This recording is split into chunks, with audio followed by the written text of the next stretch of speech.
Ei, você, leitora do Portal do Holanda, eu sou Humberto Amorim e eu estou de volta. Eu não consigo esconder, eu não vou esconder, não tentarei esconder o meu entusiasmo por ter o privilégio de fazer essa entrevista com uma pessoa muito especial. E a entrevista é especial, ele é especial. E sabe de quem que eu estou falando? Ouçam só sobre este camarada maravilhoso que está aqui ao meu lado.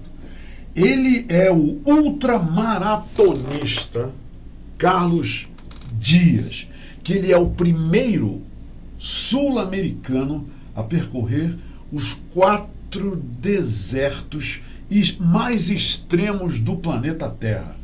E olha só, a gente está aproveitando a vinda dele a Manaus, porque aqui em Manaus ele participou de um desafio chamado 12 horas das capitais. E olha só, olha que coisa maravilhosa. Ele tem como lema o seguinte: corra o quanto quiser e transforme quilômetros em sorrisos. É uma forma que o Carlos encontrou para praticar solidariedade, porque parte da renda obtida com as inscrições do desafio para o grupo vai para o grupo de apoio ao adolescente e à criança com câncer, GRAAC. Não é legal um negócio desse? Não é maravilhoso?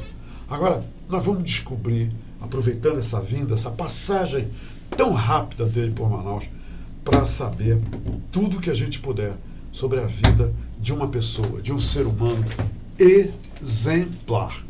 Um ser humano que prima pela humanidade e atos humanitários como consequência.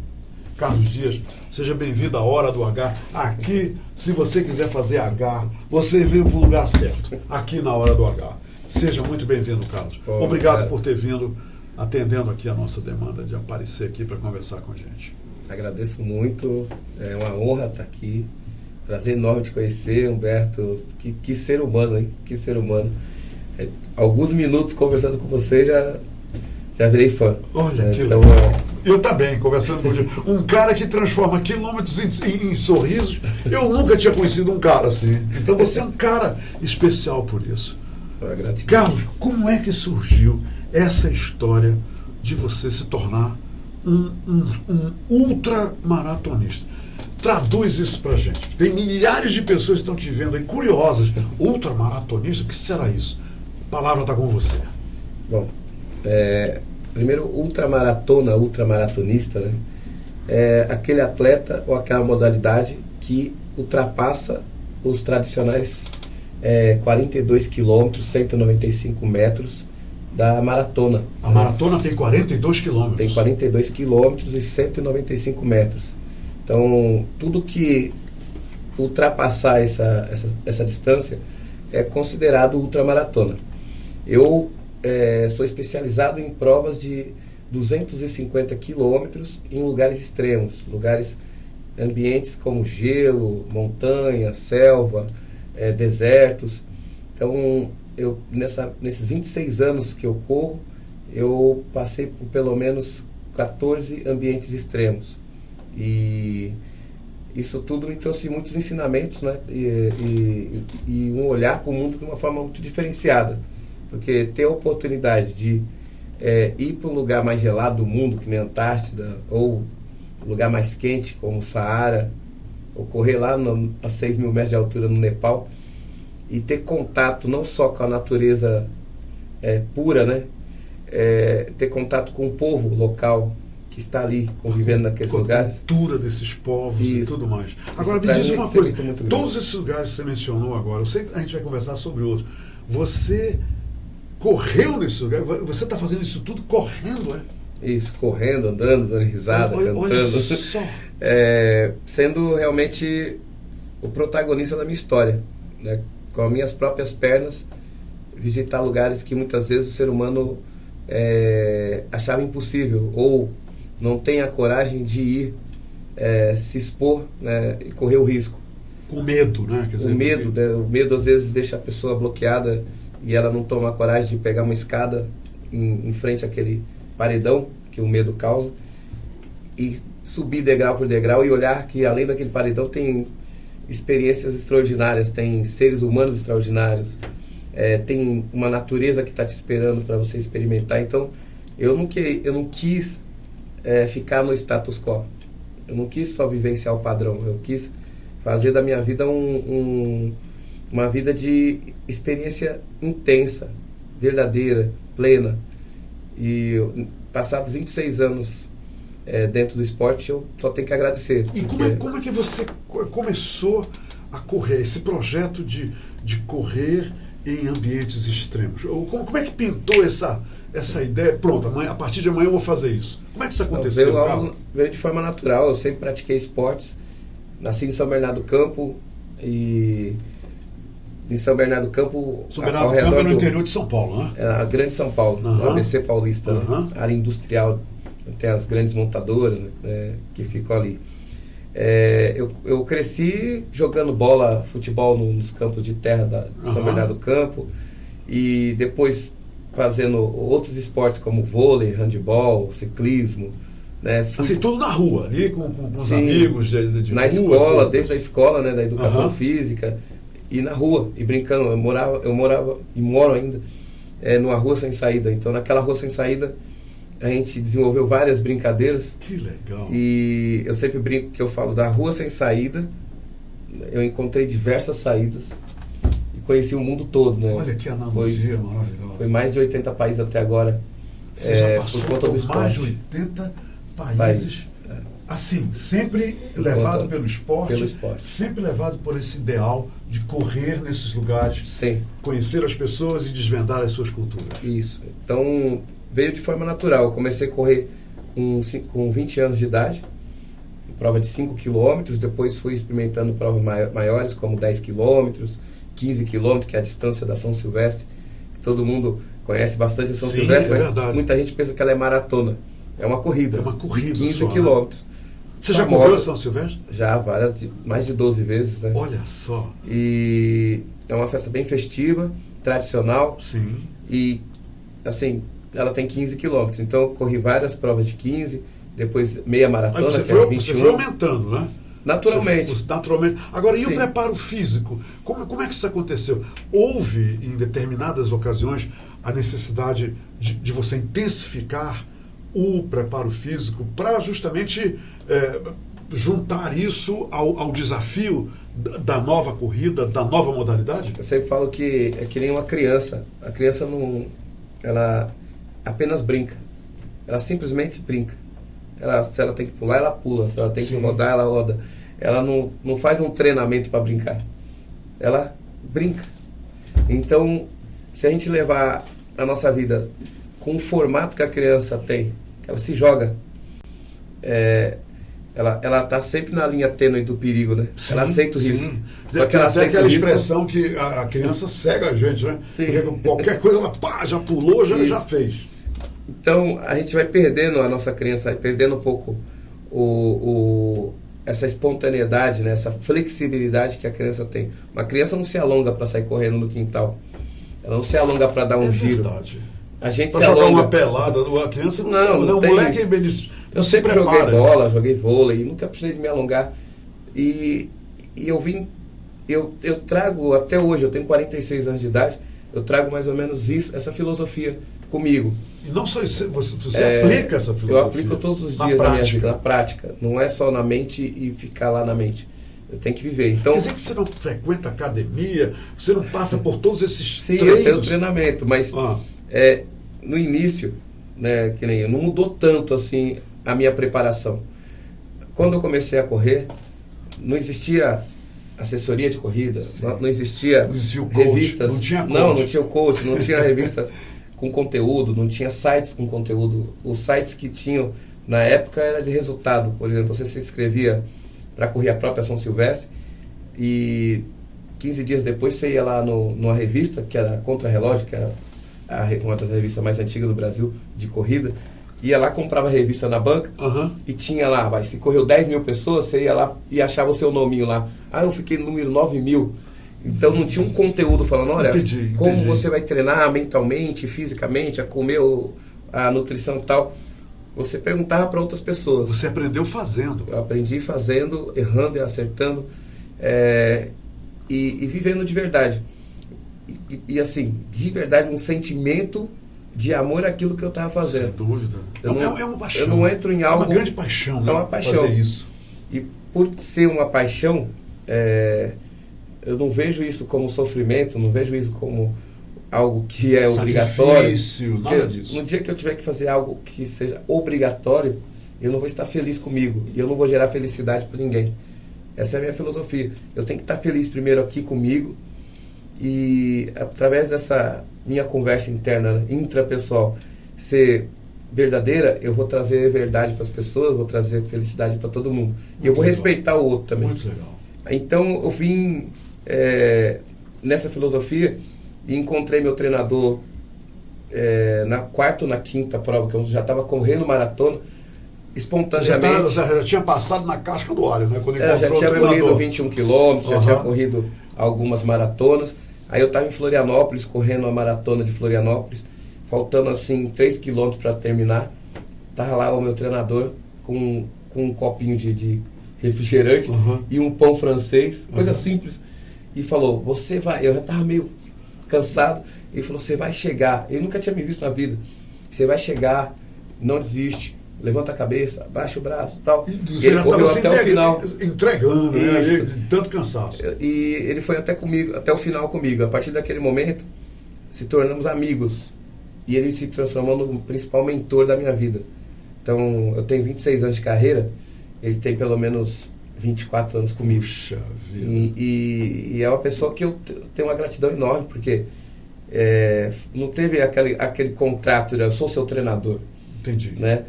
Ele falou, pô, você quer treinar?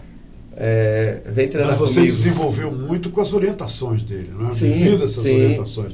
Ele foi uma que começou a te muito dar as dicas parte. do que fazer, Na parte mental, Bacana. na parte social, na parte física, na parte de alimentação.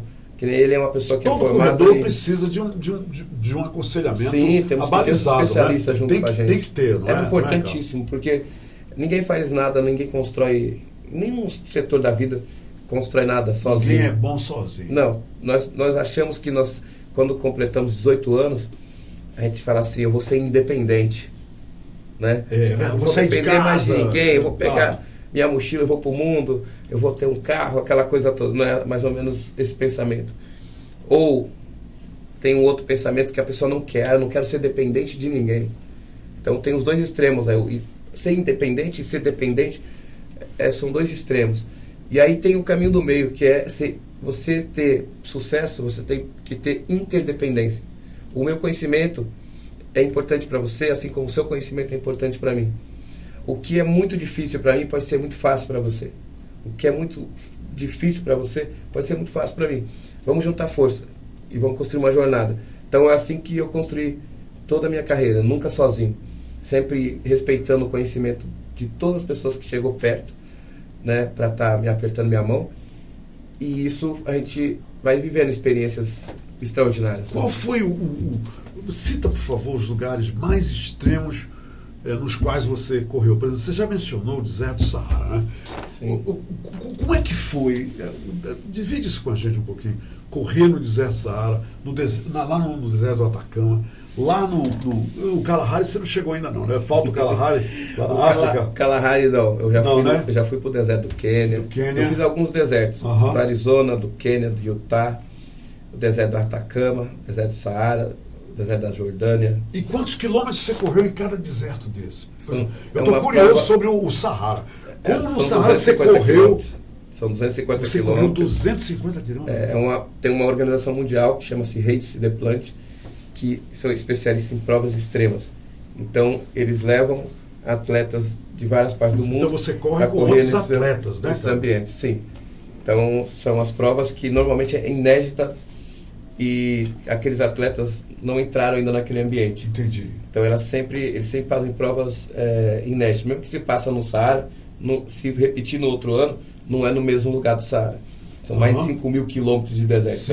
Sim. Colocam sempre uma novidade. E ali, você tem que correr com mochila, com comida para 7 dias, tem que ter 2,5 litros de água, tem que ter saco de dormir, lanterna, todo equipamento necessário para você gerenciar Agora, esse equipamento durante o 7 dias. percurso, você vai ter trechos em que você estará sozinho, Muitas sem vezes, os outros? muitas vezes. Quer dizer, então é importante esse equipamento, Sim. né, esses Às mantimentos vezes você que fica- você leva. Às vezes você fica muitas horas sozinho, só você e a natureza. Como é que você enfrentou lá no deserto do Saara, Carlos, que de dia tem 55 graus e à noite baixa para 0 grau? Como é que você lidou com isso? Você passou por isso, né? Sim. Então, assim, como eu expliquei, que é uma prova de autossuficiência, Sim. 7 dias, 250 quilômetros. Cada dia você corre uma quilometragem, uma maratona, uma média de uma maratona. E tem um tempo para você completar, senão você está fora. E a cada 15 tem quilômetros... eliminação, então. Sim. Né? A cada 15 quilômetros, por exemplo, você recebe a água da organização. Então você tem que saber gerenciar aquela água de 2,5 litros. Claro, disciplina litros no fundamental, né? A cada 15 quilômetros num deserto como o Saara, que vai até 54 graus de calor. Isso Então mesmo. ali, e à noite, cada dia que você completa, você chega num acampamento, que é feito pela organização. Uhum. Nesse acampamento, cada tenda abriga 8 atletas de diferentes países, né? Então ali você convive com esses atletas durante a noite, faz sua própria comida, a gente tem comida especial. Sim, claro. Só coloca água quente lá, que a organização te dá, e aí no outro dia avança novamente. O Saara, particularmente, é um deserto que tem 98% de areia, né? Formação de areia com dunas gigantes, tempestade de areia toda a tarde, na maior parte do deserto, e a térmica dele começa com 30 a 33 graus de manhã. Quando chega entre 11 da manhã e 2 da tarde, chega a 54 graus. 54 graus. Aí vai baixando a temperatura até 6 da tarde, ele chega novamente a 30. Aí às 8 da noite está 20. Aí meia-noite, 1 da manhã, está 15 graus. Né? De 54 vai a 15. A temperatura Então, vai embora lá para baixo. Só que o bom do Saara é que assim, a gente dormia sempre no meio da areia, né? Com tendas beduínas. Você corre na areia.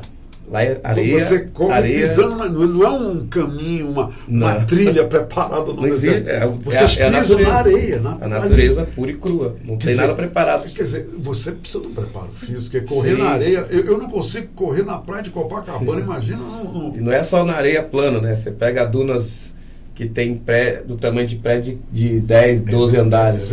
São dunas gigantescas que você praticamente vai ajoelhado. É um teste de resistência e sobrevivência ao mesmo tempo. Não é só teste que a gente foca muito no físico. E por isso que eu falo assim, todos os meus treinos eu me preparei no mesmo lugar e me preparei com a equipe de fisioterapeuta dentro de uma clínica. E o restante foi feito aquela coisa de preparação mental, que é visualização, você... Essa sintonia corpo e mente... trabalho de meditação, tá ali, né? tudo. Então, assim, é você perceber aquele ambiente como o seu, como o seu quintal. Não dar uma ênfase que você está indo lá para o deserto Saara, vou ficar longe de tudo, você aumentar esse tamanho dessa diversidade. Não, você diminui. E quando eu treinava na Serra da Cantareira, em São Paulo, é uma selva. Só que eu estava treinando para o deserto Saara, né? Então, às vezes eu saía de lá, pegava a rodovia, descia para Santos, 64 quilômetros da minha casa. Então, eu fazia um treino de 64 quilômetros, ia correr na praia, na areia da praia, mas mentalizando o deserto. As dunas. Nem chegava, não dava nem 0,1%. Então, vamos sair do deserto e vamos lá para o Atacama, lá em cima. Olha só, eu cheguei em Lima, eu cheguei em Cusco. Quando eu cheguei em Cusco, que eu desembarquei, que eu não me toquei, assim, eu sabia, mas eu não tinha esse preparo mental que você tem. Eu saí do avião em Cusco, Carlos, quando eu caminhei assim, mais ou menos uns 20 metros, eu não conseguia respirar. Eu estava ali tonto, não conseguia respirar, me encostei, e já tem equipes médicas no aeroporto, em Cusco, você sabe disso, que já vem ali, assiste, dá aquele chazinho verde, para o meu coração voltar ao normal. Como é esse preparo para correr a mais de 4.000 metros? Qual é a altura total do Atacama? O Atacama, no vulcão, se você subir no vulcão, chega a 5.000 metros. 5.000 metros? E em São Pedro do Atacama está a 3.000 metros. 3.000 metros. E você correu nessa altitude? Isso. Só que ali... Como é o preparo para isso? Você o saiu do Atacama, deserto? eu não sofri tanto com a altitude. Não. A gente sofreu muito com o piso que mudava toda hora. No Saara é só areia. Sim. No Atacama, não.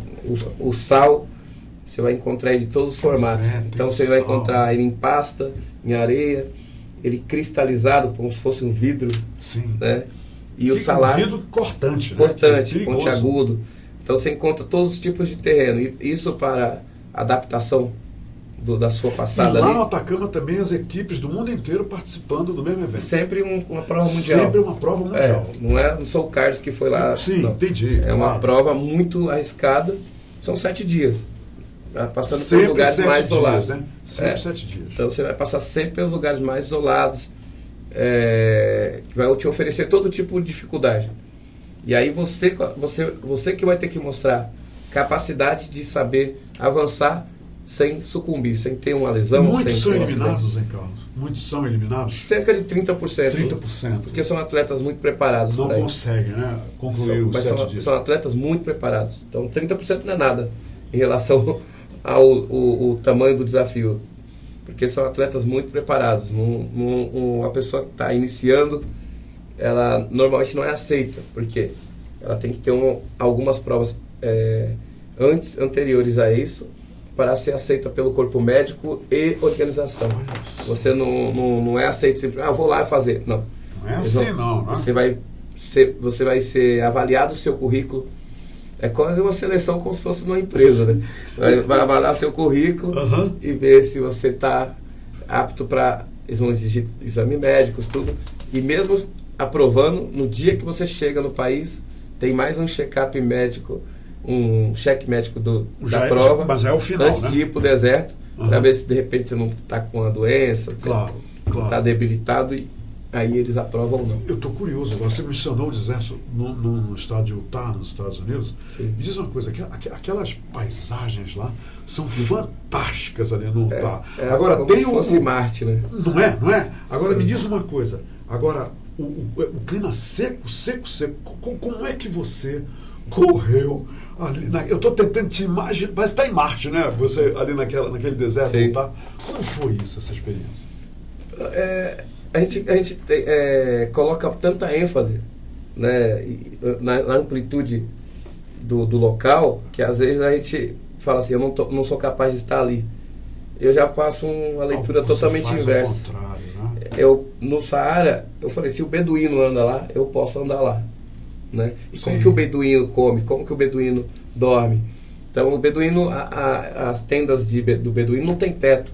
É só um paredão feito pela pele de carneiro, né, que eles fazem. Eles fazem como se fosse um triângulo assim, para proteger só do vento. Do vento, da areia. E você dorme olhando para aquele céu maravilhoso que é o deserto Saara. As tendas não tem teto. Não. Você dorme na areia, observando aquele céu incrível, cheio de estrelas. Então é uma experiência muito forte, muito bonita, né? Você tá ali tendo essa oportunidade de estar lá, dormindo como se fosse do beduíno. Sim, então viver como que eles vivem. O pão que eles fazem na pedra, né? O pão não tem nem sal. Só que eles comem durante a caminhada dele aquele pão e sustenta eles. Claro. Então, eles partem do simples para o complexo. A gente, que é muito urbano, a gente quer partir sempre do complexo e aí não consegue chegar na metade. Aí complica, né? Porque a gente perde o poder de tato, o poder de visão, o poder de estar tendo a sensibilidade de tudo que está ali. Você tem então que mergulhar naquele ambiente onde você se encontra e o urbanismo todo e ver aquilo como natural. Sim. Me diz uma coisa, né? Você está correndo o Brasil inteiro, né, nesse projeto, 12 horas das capitais, né? Como é isso? O que te trouxe a Manaus?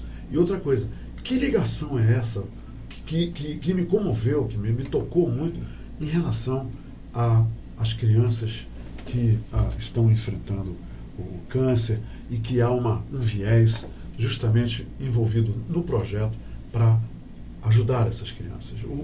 Me fala sobre esse projeto das 12 capitais. Eu tenho 26 anos de carreira e nesses 26 anos eu tive a oportunidade de, através do esporte, transformar meu cenário, de termos de visão, de ter amizades no mundo todo, experimentar experiências que eu não imaginava que eu poderia estar vivendo, como estar nesses ambientes, né, incríveis aí.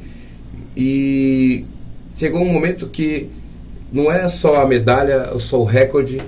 Não é só o pódio lá em cima. Sim, que seria o que ia trazer um significado maior para a minha vida. Em 2008, quando eu estava me preparando para os 4 desertos, para correr no primeiro dos desertos, que era o deserto de Gobi, na China com a Mongólia, eu fui, lógico, buscar fazer o check-up e tudo, né? Era ser a primeira vez que eu ia entrar nesses ambientes aí. E eu fiz um check-up, uma parceria com a Escola Paulista de Medicina em São Paulo. Uhum. E aí eu fui fazer todos os exames. E um dos exames eu fiz dentro do prédio do GRAAC, que é o hospital referência na América Latina no combate ao câncer infantil. Uhum. E eu me lembro quando eu entrei no hospital, era um sábado de manhã para fazer uma ressonância, eu fui pensando o quê? Pô, eu vou para a China, vou correr lá na Mongólia, Sim. vou estar entre os 50 melhores, eu quero ser o primeiro latino, né, a pegar aquela medalha. Então eu estava com essa visão, Uhum. que é normal, qualquer atleta tenha, né? Isso faz parte da busca de uma meta, tudo. Só que quando eu entrei no hospital, eu fiz a ressonância e conheci as crianças, fui conhecendo cada história de cada criança, Sim, sim. e eu saí totalmente diferente. Eu saí determinado a não só correr pela medalha, eu saí determinado a correr por elas, e eu prometi para elas. Que maravilha. Então não foi uma coisa assim, eu quero fazer, vou ver se eu faço, não. Eu falei para elas que eu ia correr por elas. E isso, quando você promete qualquer coisa para uma criança, você tem que cumprir. Claro, claro. E aí eu não sabia como que eu iria correr por elas, né?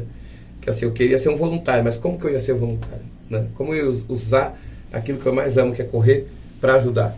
Então eu fui para a China. Quando eu fui para a China, na checagem médica, na época eu não corria com tênis, eu corria com uma sandália americana. Eu tinha cruzado o Brasil todo de sandália. Uhum. E aquilo foi muito confortável para mim. E essa empresa me pagou essa viagem para ir para lá para a China. Ela patrocinou, né? E aí ela virou meu principal patrocinador na época. Uhum. Quando eu cheguei lá, a equipe de staff falou: cadê o seu tênis, né? Eu falei: esse é meu tênis, né? Ela falou: your shoes? Eu falei: não, esse é meu tênis. Esse aí. E ficou aquela briga ali, né? Aí veio a CEL da organização e perguntou para mim: Carlos, esse é o seu tênis? Eu falei: sim, esse é o meu tênis. Porque para eles era sandália só, né? Sim, claro, e eu tava aqui colocando como um tênis. Sim. Daí ela mandou um monte de papel para me assinar, me responsabilizar, né? Porque eu ia correr com aquele tênis num deserto daquele cheio de pedra. Aí aquilo virou um destaque na prova, né? Por que esse cara tá com sandália? Todo mundo filmava meu pé. E no primeiro dia, no segundo dia, no terceiro dia, até o quarto dia não deu bolha nenhuma no meu pé. E o pessoal, todo mundo, né? Italiano, russo, todo mundo filmando meu pé. Quando chegou no 5º dia, eu estava lá acabado no meio das montanhas, com 4.000 metros de altura. Tinha uma americana, veio e pediu para correr junto comigo, para eu ir junto com ela, que ela estava com medo de ficar à noite no deserto, e eu também, né? Os dois. De ficar sozinho na montanha. E ali ela não falava português, eu não falava inglês, um ensinando o outro. Daí ela começou a perguntar por que eu estava sempre sorrindo, né? Mesmo naquele lugar, daquele jeito, eu estava sempre sorrindo. Ela olhou nesse sentido. Aí eu falei: eu estou sempre sorrindo porque eu não tenho motivo nenhum para ficar carrancudo, porque em São Paulo tem um hospital, eu falei do hospital, que as crianças estão lá brincando no momento mais difícil da vida delas. E daí ela perguntou: e por que você corre com essas sandálias feias? Eu falei: primeiro que eles são meu patrocinador, e segundo porque são confortáveis. Aí demos muita risada. E depois, no final, quem era essa menina? Era a âncora da CNN. E aí saiu uma matéria enorme da CNN. E ela é atleta também, só que ela foi âncora lá da CNN na Ásia. E o principal motivo da matéria foi o personagem Carlos Muito Dias, né? legal. Que ela falou: tem um atleta que vive correndo, corre com as sandálias feias, mas que corre sorrindo para passar força para as crianças do hospital. Daí tal. o quilômetros por sorrisos. Por sorrisos. Transformando quilômetros em sorrisos. Então ali foi o primeiro momento que eu tive uma linha de ligação com o hospital, fazendo a minha atividade. Sim. De divulgação, né? Daí de lá da China, eu corri a China, o Saara, a Antártida e o Atacama. Me tornei o primeiro latino a correr os mais extremos do planeta. E aí eu decidi desenhar um desafio onde eu ia circular o Brasil todo. Brasil inteiro. 18.250 quilômetros. E vendendo cada quilômetro a R$2, que era doado para o hospital. Foi a forma que eu achei de ajudar o hospital. Que bacana. E aí eu circulei o mapa brasileiro todinho, 2010 para 2011, em 325 dias. E foi no momento mais difícil da minha vida, que foi 40 dias antes minha mãe faleceu. E aí você perde o chão, né? Sim, claro. Minha mãe sempre foi a minha maior incentivadora. Ela transformou o cenário. Eu perdi meu pai com 2 anos de idade. E ela abraçou eu e minhas 2 irmãs. E colocou a gente na universidade, tudo. Então, para mim, ela foi uma super-humana. E aí, quando eu circulei o Brasil todo, né, eu arrecadei R$36 mil para o hospital. E foi a grande oportunidade de agradecer o legado que ela deixou, né, que, de força, um legado de não desistir, de acreditar nos sonhos, né. Ela transformou escassez em abundância. Ela era uma faxineira de uma empresa, não sabia ler e escrever, e colocou os 3 filhos dentro da universidade. Que ele falava pra gente que o conhecimento ia ser a nossa maior riqueza. E foi através do conhecimento que se libertou para todos esses países. Para tudo isso. Isso. Então, o GRAAC, o porquê de fazer essas 12 horas, começou em 2008, com essa promessa que eu fiz para as crianças: eu vou correr por vocês. E aí, cada ano, não tem como você correr por medalha, não tem como você correr por recorde. Entendi. E alimentar e falar assim: eu sou o melhor do mundo, eu sou melhor que esse e aquele. Eu quero deixar como legado o meu melhor para o mundo. E foi isso que você fez aqui em Manaus? Você já correu? Sim. Né? Manaus foi a 8ª capital. Eu comecei dia 22 de junho. De 2019. Eu comecei da corrida de 2019. 2019. Eu comecei lá em junho no Rio de Janeiro. Fui para o Sul, Porto Alegre e Curitiba. Depois eu fiz uma em Porto Seguro, uma etapa especial lá. Ok. Depois fiz em São Paulo. Daí subi para o Centro-Oeste, fiz Brasília, Cuiabá. Isso aí já está tudo feito? Já está tudo feito. E agora, no sábado, eu fiz aqui em Manaus. Você fez Manaus. E agora, para onde você vai daqui? Amanhã eu estou indo para Alter do Chão, no Pará. Alter do Chão, no Pará. Vou correr lá no dia 28. E sempre atrelado a essa questão de ajuda e solidariedade. Sim. Às crianças com câncer. Como que funciona esse desafio? 12 horas, eu vou ficar 12 horas correndo, mas eu convido as pessoas a comprar um kit, que é a camiseta e medalha. Sim. Esse kit custa R$70, completo, né? Ou só a camiseta, que custa 50. R$20 esse valor é doado para o hospital. Ok. A pessoa vem, ela corre, ela anda, ela se movimenta. E participa ela da quiser. Corrida contigo. Isso. Ela pode chegar lá a hora que ela quiser. Chega lá, vai ter uma tenda. Entendi. Eu quero comprar meu kit. Eu vou ficar 10 minutos com você. Eu quero correr 1 hora.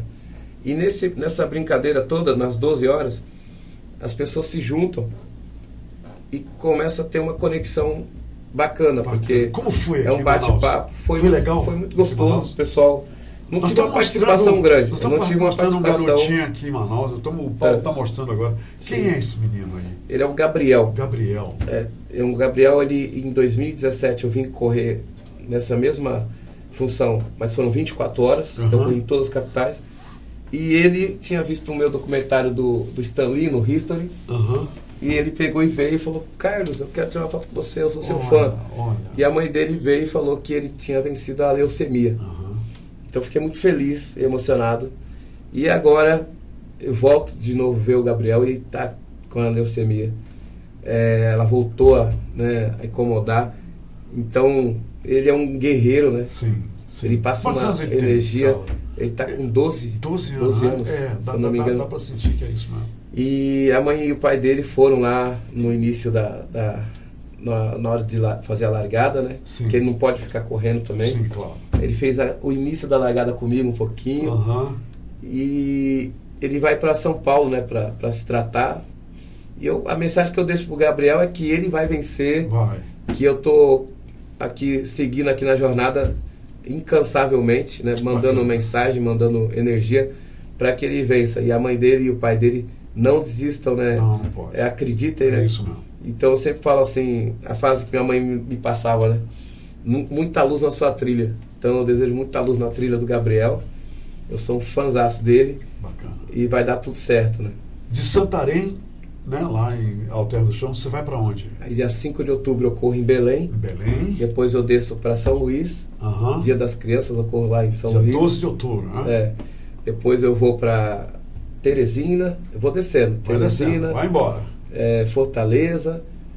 Natal. Vai passar Recife. o Natal em casa? Você vai passar o Natal no em São Paulo? Como é que é? Vou passar o Natal em casa com meu filho. Meu filho também tem 12 anos, o Vinícius. O meu diamante. E às vezes o pessoal fala, pô, mas você vai ficar todo esse tempo longe do seu filho. Eu não fico longe dele, né? A gente fala todo dia. Sim. A gente é grudado e ele entende o porquê que o pai dele faz isso. Faz claro, essa jornada. Você é um grande exemplo para todos os filhos. Inclusive, nós tivemos o dia do filho recentemente. Eu mandei um abraço para o filho. Você realmente, a gente vê um grande pai e um pai exemplar. E isso é tudo. Carlos, boa sorte. Muito obrigado. E eu quero agradecer aqui de público também a jornalista Cíntia Mello. Que ela está aqui ela está sorridendo, não para de sorrir aqui, entendeu? Foi ela a responsável de eu conseguir entrevistar você. Obrigado, minha amiga. Obrigado, eu queria Cíntia. agradecer, Obrigado. né? Agradecer Pode falar o patrocinador aqui, pode patrocinar tudo, falar tudo, eu te falei. Primeiro agradecer aos meus patrocinadores anuais, que é a Tegma Gestão Logística, que ela tem aqui na Zona Franca também uma filial. Muito bem. E a locadora Movida, né? Bacana. Movida Locação de Carro, além do carro, está comigo há 2 anos. Agradecer ao Sérgio Esportes, que é o professor aí da Vila Olímpica. Inclusive eles estão viajando amanhã para São Paulo para participar do Campeonato Brasileiro de Paratletas. Okay. Né? Ele trabalha com o pessoal deficiente visual, cadeirante. Então ele faz um trabalho importantíssimo aqui no esporte do Amazonas e leva para o mundo todo, né? Bacana. Esses atletas, assim, atletas olímpicos, atletas com muita qualidade. Agradecer ele que ele levou a tenda, ficou lá 12 horas com a gente lá, dando esse suporte, com hidratação, tudo. A Mara, que é a aluna dele, ficou 12 horas lá recebendo todo mundo. Agradecer a Cíntia Mello. A Cíntia Mello está junto comigo. É uma cabocla maravilhosa essa Cíntia. Ano que vem, com o meu livro pronto, que ela está me ajudando nessa parte que é contar minha jornada no livro, né?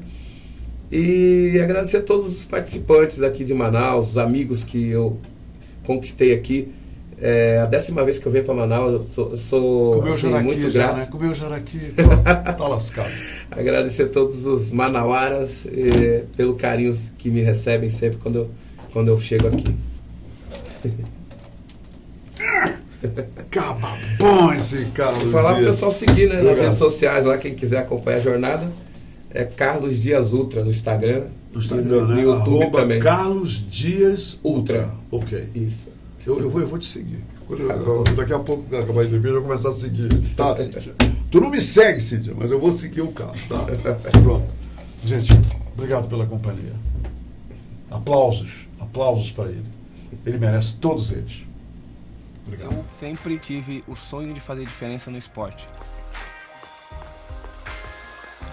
Um dia eu me inscrevi numa prova de 10 km em São Paulo e eu adorei aquele ambiente descontraído, pessoas de todos os níveis com um único objetivo. A partir daqueles 10 km eu não parei mais de correr.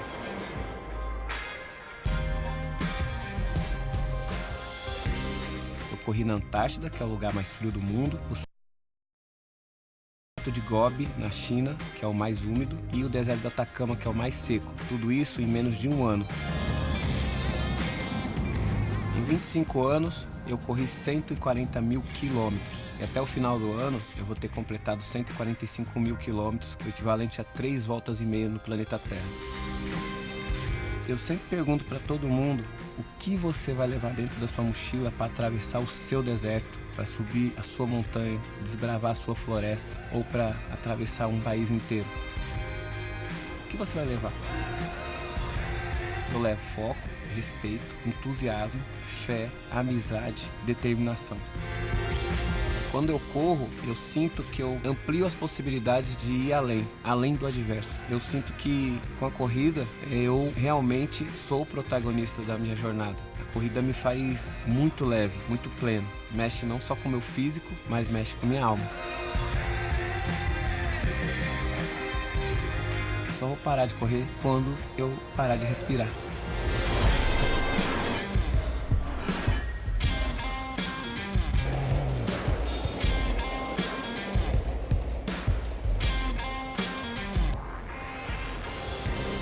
Sou Carlos Dias, tenho 45 anos e sou atleta de ultramaratona. Se quero te amar e te amar e te amar muitos anos, cuida bem de mim. Então misture tudo dentro de nós.